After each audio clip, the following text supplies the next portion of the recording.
Page number किताब का है 15 और हमारे टॉपिक का नाम है public health organisations government public health organisations. तो सबसे पहले हम ये देखेंगे कि पब्लिक हेल्थ से मुराद क्या है।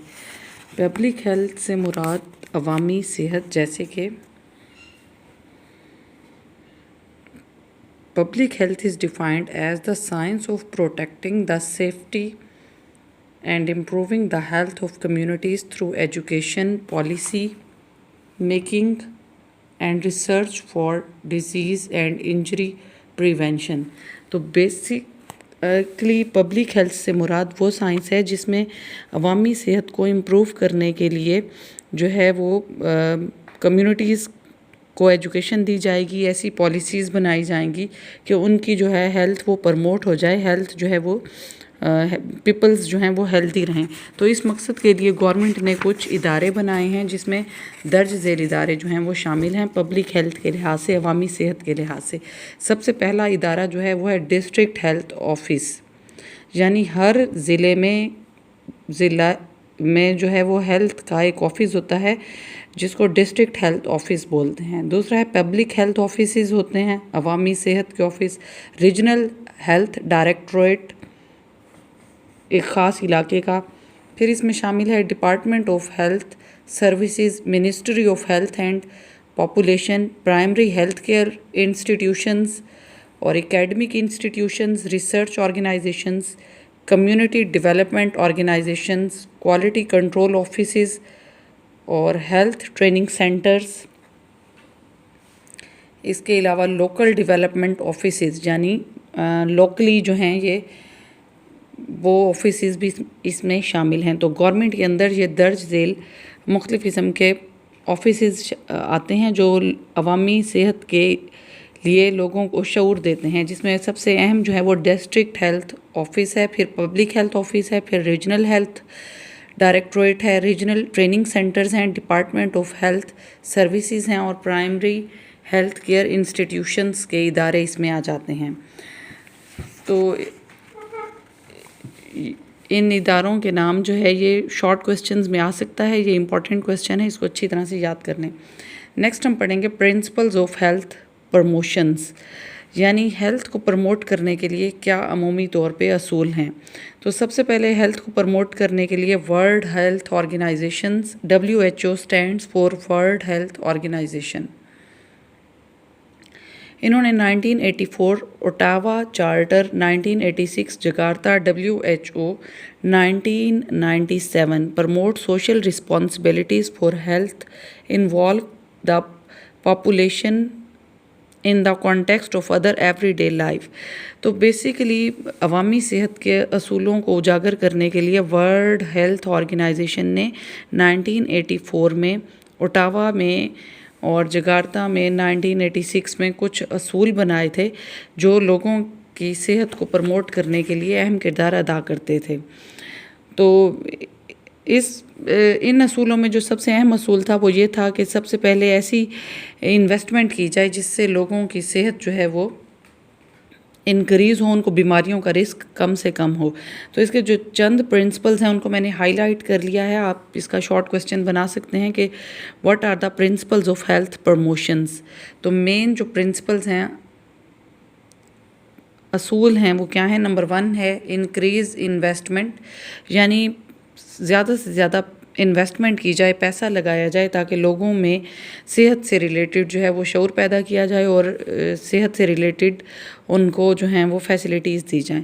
तो सबसे पहला पॉइंट है इसमें इंक्रीज इन्वेस्टमेंट। दूसरा कोऑपरेशन, तीसरा इंडिविजुअल कम्युनिकेशन, नेक्स्ट एजुकेशन आ जाएगा, लेजिस्लेशन यानी कवानीन के ज़रिए, और expand partnership for health and involvement of variety of health professionals. तो इन असूलों को हम 1 बाय 1 करके देखेंगे। सबसे पहला प्रिंसिपल या असूल जो हेल्थ को प्रमोट करने के लिए है वो है इंक्रीज इन्वेस्टमेंट। तो increase investment and infrastructure for health development action on the determinants और काजेज ऑफ इल हेल्थ। तो इससे मुराद ये है कि ज़्यादा से ज़्यादा इन्वेस्टमेंट की जाए ताकि लोगों को बीमारियों से बचाया जाए और सेहत से रिलेटेड उनको जो है वो इंफॉर्मेशंस दी जाएं। दूसरा पॉइंट है cooperation between sectors and government, यानी लोगों के दरमियान और गवर्नमेंट के दरमियान कोऑपरेशन की जाए ताकि उनके दरमियान जो है सेहत को उजागर करने के लिए आपस में रब्त पैदा किया जा सके। थर्ड पॉइंट है increase community capacity and empower the individual combine diverse approaches. Individual यानी मुख्तलिफ अफराद के दरमियान कम्युनिकेशन पैदा की जाए, उनको बातों के ज़रिए ये बताया जाए कि उनकी हेल्थ उनके लिए कितनी इम्पॉर्टेंट है। फिर ये कि उनको एजुकेशन दी जाए, एजुकेशन के ज़रिए बताया जाए कि अच्छी सेहत जो है वो किन चीज़ों से आप अचीव कर सकते हैं और हेल्थ को किस तरह से आप प्रमोट कर सकते हैं, बीमारियों से बच सकते हैं।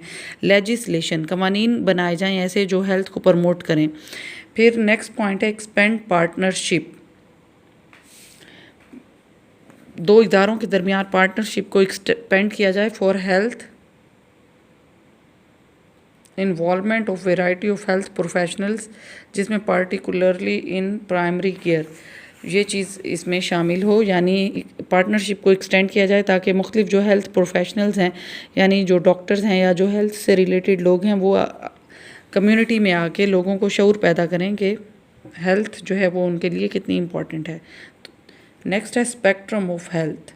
बेसिकली हेल्थ स्पेक्ट्रम से मुराद एक ऐसी नॉन प्रॉफिटेबल ऑर्गेनाइजेशन है जिसका मकसद लोगों को हेल्थ के बारे में इंफॉर्मेशन देना है। तो स्पेक्ट्रम ऑफ हेल्थ, जिसको स्पेक्ट्रम हेल्थ सिस्टम भी कहा जाता है, commonly known as spectrum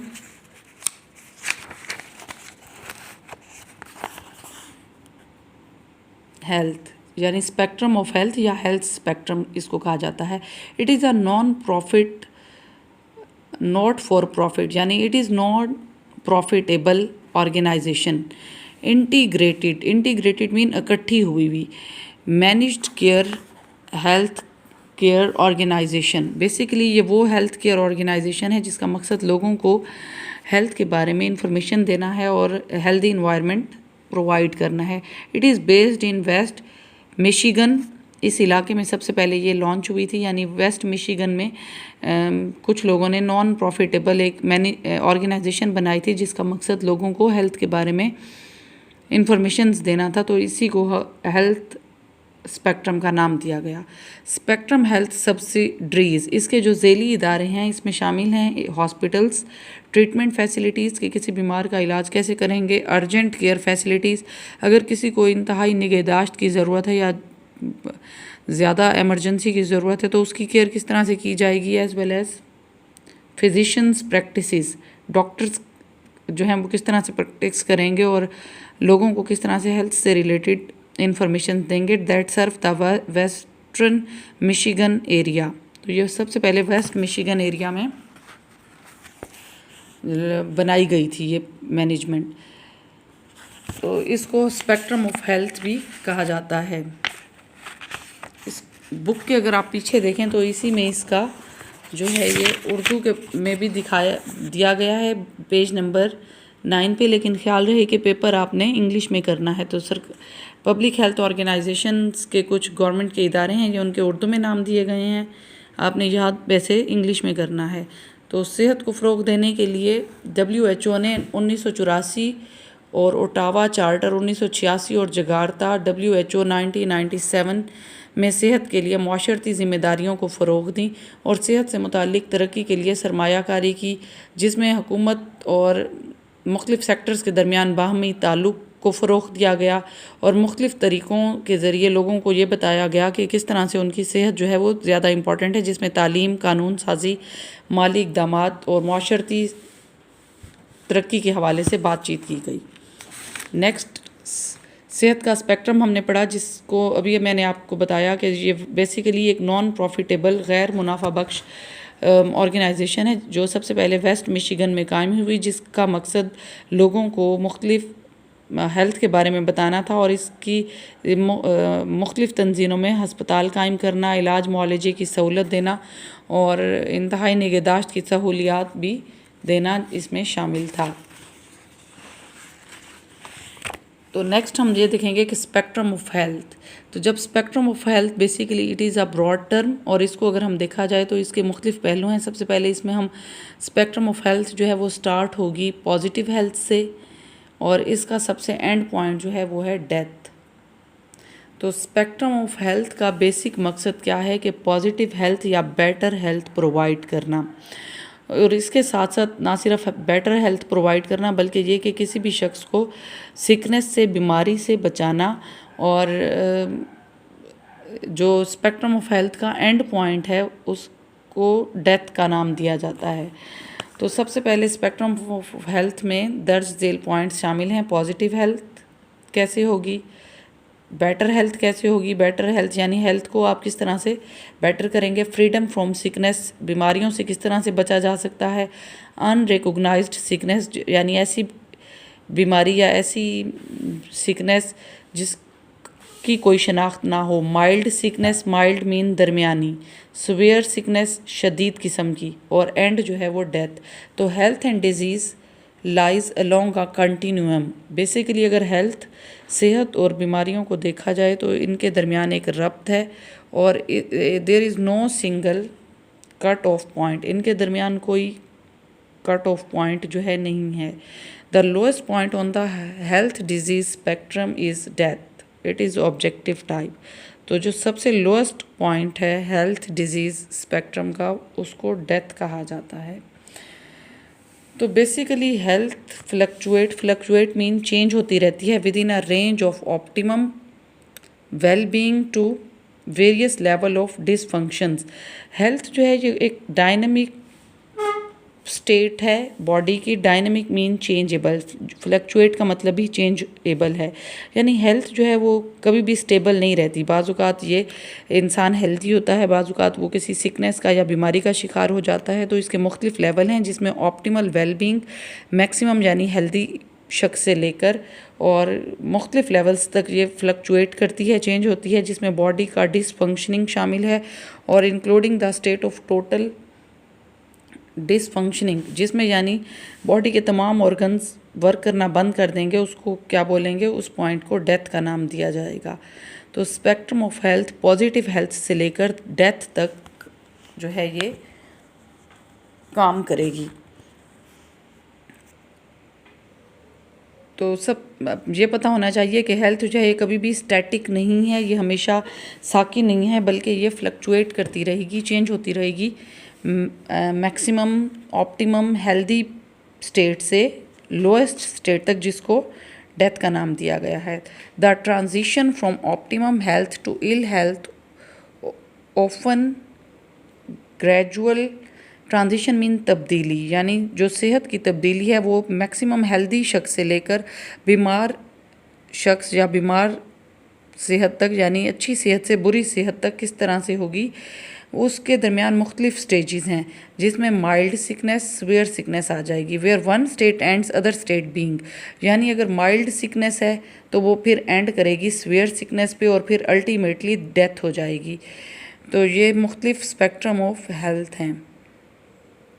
the spectrum of concept of health emphasises, यानी हेल्थ स्पेक्ट्रम का नज़रिया जोर देता है that the health of an individual is not static, यानी हेल्थ जो है वो साकिन नहीं है, वो फिक्स्ड नहीं है, बल्कि it is a dynamic phenomena.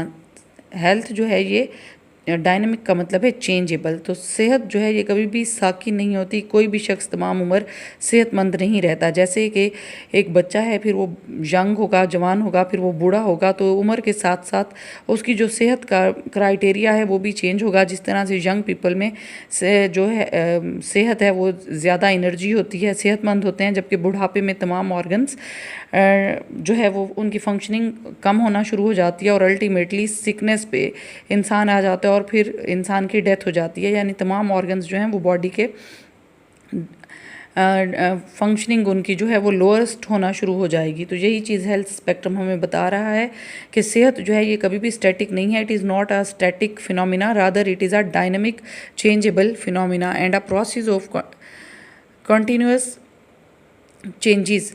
It's subject to frequent variations, यानी सेहत जो है इस पे मुख्तलिफ अवामिल असरअंदाज होते हैं, जिसको हम वेरिएशंस का नाम देते हैं। ये कभी भी स्टेबल नहीं होती, स्टैटिक नहीं होती। नेक्स्ट हम पेज नंबर 17 पे देखेंगे। अ पर्सन में function at maximum level of health today, यानी अगर एक शख्स जो कि यंग एज में है तो वो मैक्सिमम लेवल ऑफ हेल्दी होगा आज के दिन, लेकिन नेक्स्ट आफ्टर फ्यू ईयर्स, कुछ दिनों के बाद या कुछ अरसे के बाद या कुछ सालों के बाद, it may be minimum tomorrow. यानी अगर जैसे आपको मैंने इंसान की मिसाल दी कि पहले वो बच्चा था, फिर यंग हुआ, फिर बूढ़ा हुआ और अल्टीमेटली उसकी डेथ हो गई, तो जैसे जैसे वो ग्रो करेगा, यंग स्टेज पे आएगा, उसके ऑर्गन्स जो हैं वो मैक्सिमम फंक्शन करेंगे, यानी वो हेल्दी होगा। और फिर जैसे जैसे वो बूढ़ा होगा तो उसकी बॉडी में नेगेटिव साइंस आना शुरू हो जाएंगी, एजिंग होना शुरू हो जाएगी, सिकनेस की तरफ वो आदमी जाना शुरू हो जाएगा। सबसे पहले माइल्ड सिकनेस होगी, जिस तरह से साइंटिस्ट का ख्याल है कि 35 ईयर्स के बाद एजिंग प्रोसेस शुरू हो जाता है और इंसान की हेल्थ जो है वो डिटीरियोरेट या डिग्रेड या कम होना शुरू हो जाती है। और 60 ईयर्स के बाद इस चीज़ का जो दौरानिया है या इस चीज़ का जो ड्यूरेशन है वो बहुत मैक्सिमम हो जाता है और इंसान के तमाम ऑर्गन्स जो है वो फंक्शनिंग में लो हो जाते हैं। जिस तरह से उसकी आंखों की बीनाई भी कम होना शुरू हो जाती है, उसके जॉइंट्स की मूवमेंट्स कम होना शुरू हो जाती है। तो स्पेक्ट्रम ऑफ हेल्थ भी हमें यही बताता है कि हेल्थ जो है ये कभी भी स्टैटिक नहीं है, फिक्स नहीं है, ये इसमें वेरिएशंस आती रहती हैं। यानी मैक्सिमम एनर्जेटिक लेवल से ये लोएस्ट सिकनेस लेवल पे आ जाती है और इसका एंड पॉइंट जो है वो डेथ है। And health can not be renewed, यानी ये कभी भी रीन्यूड नहीं है। It can not be renewed mean कि ये दोबारा, अगर एक शख्स बूढ़ा हो जाता है तो वो यंग दोबारा कभी भी नहीं होगा। जिस तरह से एजिंग को हम कहते हैं कि ये बेसिकली नेगेटिव फिजियोलॉजिकल चेंजेस हैं इन ओवर बॉडी, इसी तरह से हेल्थ जो है, अगर एक दफ़ा से कोई शख्स बीमार हो जाता है और या उसकी अंदर एजिंग प्रोसेस शुरू हो जाता है तो हम सवेयर किस्म की अगर उसको इलनेस हो जाती है तो ये बहुत मुश्किल है कि उसकी हेल्थ जो है वो दोबारा से रिकवर हो। हाँ, समटाइम्स ऐसे होता है कि कुछ बीमारियां ऐसी हैं कि जिनको रिकवर या किया जा सकता है। तो देयर आर डिग्री और levels of health as there is severity of illness. तो ये डिपेंड करता है कि इलनेस जो है बीमारी किस शिद्दत की थी।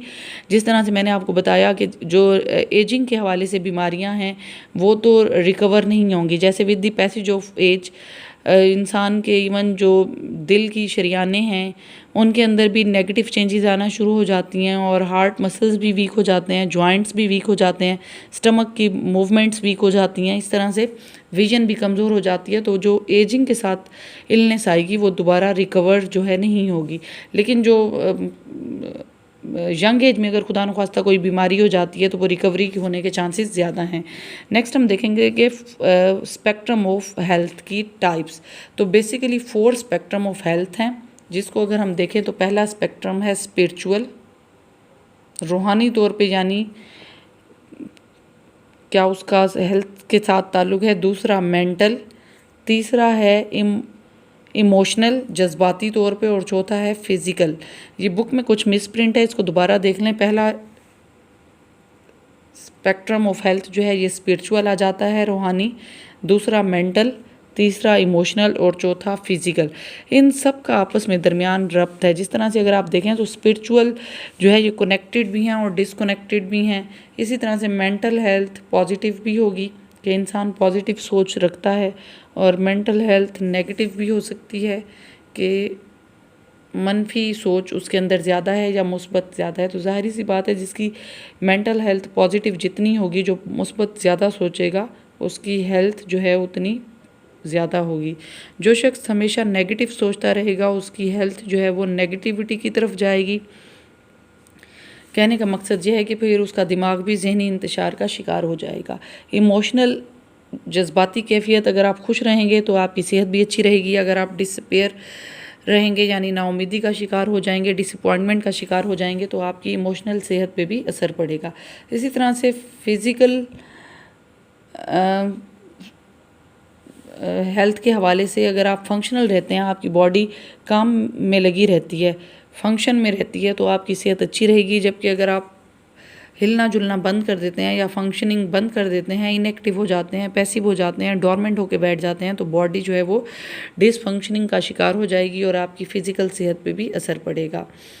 जिस तरह से कहा जाता है कि हरकत में बरकत है, तो उसी तरह से जो इंसान जितना ज़्यादा मूवमेंट में रहेगा उसकी फ़िज़िकल सेहत उतनी अच्छी रहेगी। जो शख्स जितना खुश रहेगा, नाउमीदी का शिकार नहीं होगा, जितना पॉजिटिव सोचेगा, उसकी इमोशनल या जज्बाती सेहत उतनी अच्छी रहेगी। इसी तरह से जो शख्स पॉजिटिविटी का शिकार रहेगा, पॉजिटिव रवैया रखेगा, दूसरों के बारे में मुस्बत सोचेगा, तो उसकी जहनी सेहत या मेंटल हेल्थ उतनी अच्छी रहेगी। इसी तरह से स्पिरिचुअल यानी हम रूहानी तौर पे जितना अपने रिलीजन से कनेक्टेड रहेंगे तो हमारी स्पिरिचुअल हेल्थ पे उतना अच्छा असर पड़ेगा। अगर हम अपने मज़हब से डिस्कनेक्ट हो जाएंगे, हम अपने रिलीजन पे को जो है अपनी ज़िंदगी में नहीं लाएंगे, तो फिर हमारी जो स्पिरिचुअल हेल्थ है उस पर नेगेटिव असर पड़ेगा। तो आज हमने पढ़ा basically health organisations, spectrum of health और उनके डिफरेंट लेवल्स, और उसके बाद हमने ये डिफरेंट लेवल्स पढ़े, इनको डिस्कस किया, और फिर हमने 4 स्पेक्ट्रम ऑफ हेल्थ के बारे में पढ़ा।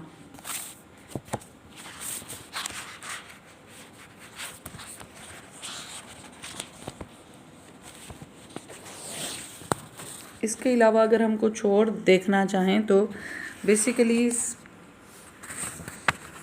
जो टाइप्स ऑफ स्पेक्ट्रम हैं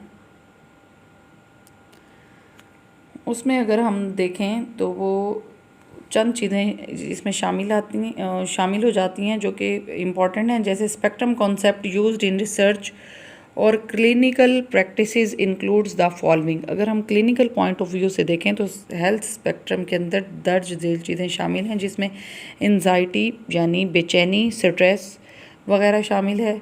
सेवरल टाइप्स ऑफ स्पेक्ट्रम में मुख्तलिफ एरियाज़ आ जाते हैं जिसको आप देख सकते हैं। तो सोशल एंजाइटी स्पेक्ट्रम क्या है? एंजाइटी मीन बेचैनी। This has been defined to span shyness to social anxiety disorder including typical and atypical presentations. यानी कम्युनिटी के अंदर जो है आप अगर ज़्यादा सोशल नहीं होते तो आप स्ट्रेस का शिकार हो जाएंगे, बेचैनी का शिकार हो जाएंगे। तो ये बहुत ज़रूरी है अच्छी सेहत के लिए कि आप सोशली जो है वो एक्टिव रहें।